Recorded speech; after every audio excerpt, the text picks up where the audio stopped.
5 most powerful divine weapons of gods and legends.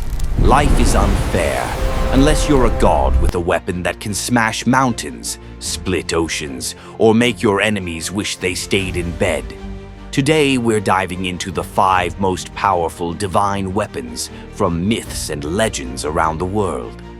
Think of them as the original Avengers gear, but forged by gods, powered by magic, and way scarier than anything Tony Stark could dream of. Grab your shield, tighten your sandals, and get ready, because these weapons weren't just tools. They were symbols of power, justice, and sometimes pure chaos. And don't worry, no boring lectures here. I'll keep it simple, fun, and epic enough that even a 5th grader can say, "Whoa, I want that sword for recess." Weapon number 1, Excalibur, 1 to 3. Let's start with the celebrity of mythological weapons, Excalibur. Yep, King Arthur's magical sword. Legend says it was either pulled from a stone or given by the Lady of the Lake. Basically, Arthur had better luck than you do with claw machines. Excalibur wasn't just shiny. It was said to blind enemies with its light and make Arthur unbeatable in battle. Imagine showing up to dodgeball with a sword that basically screams, "Good luck, losers." Yeah, that's Excalibur. Weapon number 2, Mjölnir, 3 to 5. Next up, Mjölnir, Thor's hammer. Not the Marvel one, but the OG Norse myth hammer. This thing could crush giants, summon thunder, and always came back like a loyal boomerang. The catch? Only Thor could lift it. So basically, it's the mythological version of a password-protected iPhone. Giants tried stealing it, didn't work. Thor just went zap, boom, and they regretted life choices immediately. Weapon number 3, Kusanagi, 5 to 630. Now let's fly over to Japan. Meet Kusanagi no Tsurugi, also called the grass-cutting sword. Why that name? Because the hero who used it once set grass on fire around his enemies and then used the sword to cut a path and escape. That's basically the first recorded lawnmower.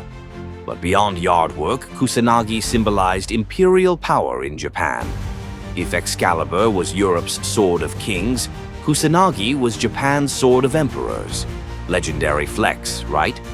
Weapon number 4, Trident of Poseidon, 630 to 8. Number 4, the Trident of Poseidon. Picture a giant fork. Now imagine it can cause earthquakes, sink ships, and stir up tsunamis. Suddenly it's less seafood fork and more global disaster stick. Poseidon used it to rule the seas, punish sailors, and basically remind everyone, "Hey, don't mess with the ocean, or I'll stab the ground and sink your village." Honestly, the trident was less of a utensil and more of a natural disaster on demand. Weapon number 5, Vajra, 8 to 930. Last but not least, the Vajra from Hindu mythology. Half thunderbolt, half diamond. Translation: the unbreakable weapon that hits harder than a lightning storm on caffeine. It was wielded by Indra, king of the gods, and said to destroy demons in one strike. Think of it as Thor's hammer and Zeus's thunderbolt having a baby. Except this baby could end worlds. So there you have it, the 5 most powerful divine weapons of gods and legends. From swords that crowned kings to hammers that smashed giants, these weren't just weapons. They were reminders that power in the hands of a god can change the fate of the world. Which one would you choose? The sword, the hammer, the trident, the lightning diamond, or the world's most dangerous lawnmower? Let me know in the comments. And remember, life may not give you Excalibur or Mjölnir, but it does give you wisdom. Use it well and you might just outsmart your enemies without swinging a hammer. Like, subscribe, because the next video is the one you'll wish you saw a year ago, and follow Patrick Tionlock for more wisdom that will guide you for a lifetime.